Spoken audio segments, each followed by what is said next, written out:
হুজুর বলেন, ভ্রান্ত হুজুর। দুই শহীদ, তিন দানবীর দান করছে মানুষকে দেখানোর জন্য। এরকম দানবীর আছে কিনা? দুই নাম্বার শহীদ, ও শহীদ হয়েছে মানুষকে দেখানোর জন্য, যাতে লোকের আমাকে গাজী বলে। বাজে থাকলে গাজী, মরে গেলে যেন শহীদ হয়। কিন্তু নিয়তটা ভালো না থাকার কারণে এই তিন শ্রেণীর মানুষকে দিয়ে জাহান্নাম কি হবে বলেন? জোরে বলেন নাউজুবিল্লাহ। নিয়ত থাকতে হবে কার সন্তুষ্টির জন্য? কথা বলেন, কার সন্তুষ্টির জন্য? আল্লাহর সন্তুষ্টির জন্য প্রত্যেকটা কাজ করতে হবে, ঠিক কিনা? তাহলে আল্লাহ রাসূল সাল্লাল্লাহু আলাইহি সাল্লামের জীবনে তিনটা বড় ভয়। তার এক নাম্বার ভয় যেটা বলছিলাম, ভ্রান্ত হুজুর। দুই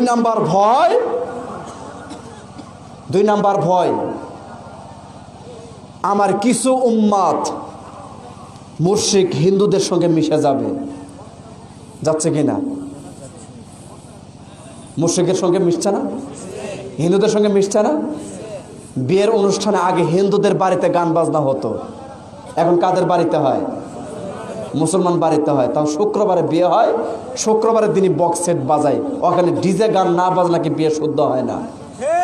কথা বলি কিনা? মুসলমানের বাচ্চারা এত নিকৃষ্ট হয়ে গেছে, হিন্দুদের বিয়েতে হবে গান বাজনা ঢোল তবলা, মুসলমানের বিয়েতে কেন? সম্মানিত উপস্থিতি, হিন্দুদের দুর্গা পূজায় আপনি কেন গেলেন? হিন্দুদের দুর্গা পূজায় বিজমা দশমার দিন আপনি কেন গেলেন?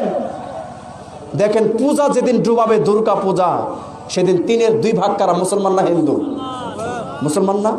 তাই রাসূল বলছে, আমার জীবনের সবচেয়ে দ্বিতীয় বড় ভয় আমার কিছু উম্মত হিন্দুদের সঙ্গে মুশরিকদের সঙ্গে মিশে যাবে।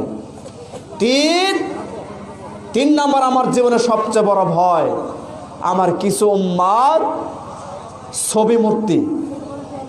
ছবি মূর্তি এগুলা তারা কি করে বলে? ব্যবহার করবে।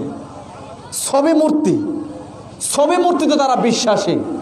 অথচ রাসূলুল্লাহ সাল্লাল্লাহু আলাইহি ওয়াসাল্লাম বলছেন, আসমানের নিচে জমিনের উপরে ওই ব্যক্তিকে সবচেয়ে এত কঠিন শাস্তি দিবেন, পৃথিবী আর কাউকে এত কঠিন শাস্তি দিবেন না, যারা ছবি মূর্তি আর্ট করে, অঙ্কন করে, তৈরি করে ঝুলিয়ে রাখে। ওদেরকে আল্লাহ বলবেন, আজকে তোমরা আত্মা দেও, জীবন দেও। পারবে? ছবি মূর্তিতে আত্মা দিতে পারবে?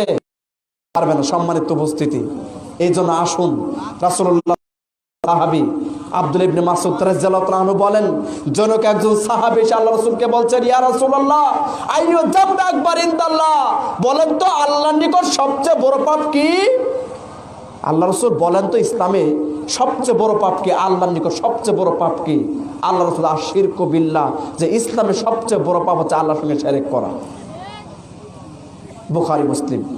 এরপরে আবু হুরায়রা রাদিয়াল্লাহু তাআলা আনহু বলেন, রাসূল সাল্লাল্লাহু আলাইহি সাল্লাম বলছেন যে ইস্তানিবু সাবা মুবিকাত, তোমরা সাতটি ধ্বংসকারী বস্তু থেকে সবসময় বিরত থাকো।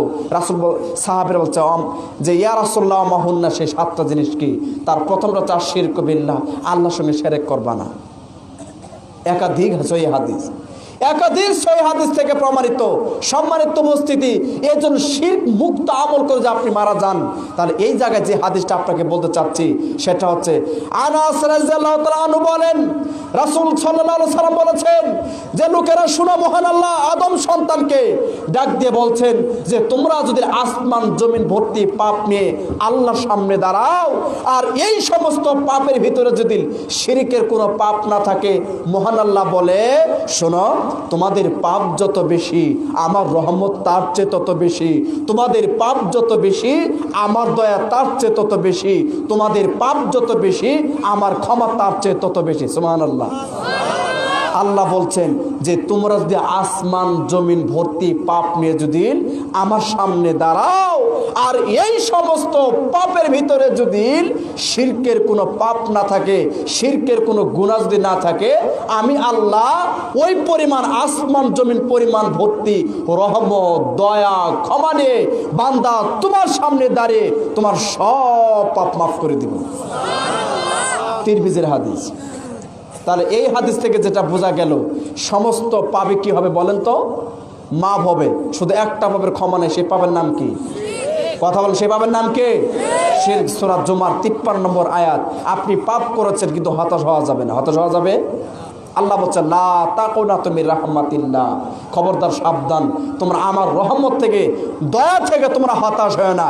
ইন্নাল্লাহা ইয়াগফিরু যুনুবা জামিয়ান, নিশ্চয় আমি আল্লাহ সব পাপ মাফ করে দেব। সুবহানাল্লাহ। সম্মানিত উপস্থিতি, কি দিয়ে আপনাদেরকে বোঝাই শিরক কত বড় কঠিন পাপ। শুনুন,